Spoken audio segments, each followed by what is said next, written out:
এনআইএর জালে শওকত মোল্লার ছেলে শওকত কোথায় চলছে খোঁজ। সকাল সকাল 10টা গাড়ি নিয়ে কেন্দ্রীয় তদন্তকারী সংস্থা এনআইএ এর কয়েকজন আধিকারিক এবং কেন্দ্রীয় বাহিনীর জওয়ানরা আসেন। শুধু তাই নয়, একদা দাপুটে বাম তৃণমূল নেতা শওকত মোল্লার বাড়ি ফিরে ফেলেন তারা। শওকত মোল্লা পালিয়ে যায়। তারপর শওকত মোল্লার ছেলে ইমরান মোল্লাকে নিয়ে আসে বাড়িতে। এখনো এনআইএ ভিতরে আছে, তল্লাশি অভিযান চলছে। ভাঙড়ের বামুনিয়া এলাকায় বোমা বিস্ফোরণের ঘটনায় একজনের মৃত্যু হয়। সেই ঘটনায় তদন্ত করে কেন্দ্রীয় তদন্তকারী সংস্থা এনআইএ। ভোটের আগে এই ঘটনা ঘটে। আপাতত বাড়িতে কেউ নেই, চলছে তল্লাশি। দক্ষিণ 24 পরগনা থেকে অনিন্দিতা বাউরিশিলের রিপোর্ট, সি প্রাইম নিউজ।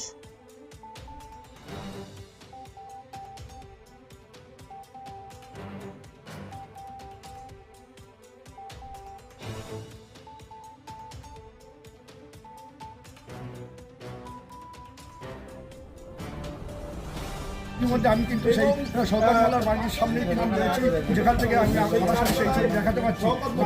মঞ্চে 2026 বিধানসভা ভোট, সেই বিধানসভা ভোটে হচ্ছে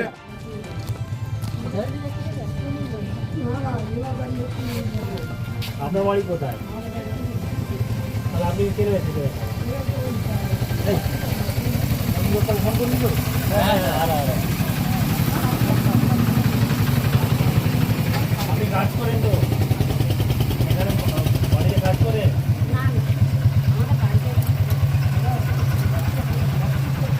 হয়েছিল এবং এই যে বোমা রাখা হয়েছিল সেই বোমা ফেটেই এই ঘটনা, এবং তারপর দেহ লোপাটের চেষ্টা হয়। তারপরে এই যে সেখানে বোমা ছিল সেটা যাতে কোনোভাবে কেউ না বুঝতে পারে সেই বিষয়টা নিশ্চিত করা হচ্ছিল।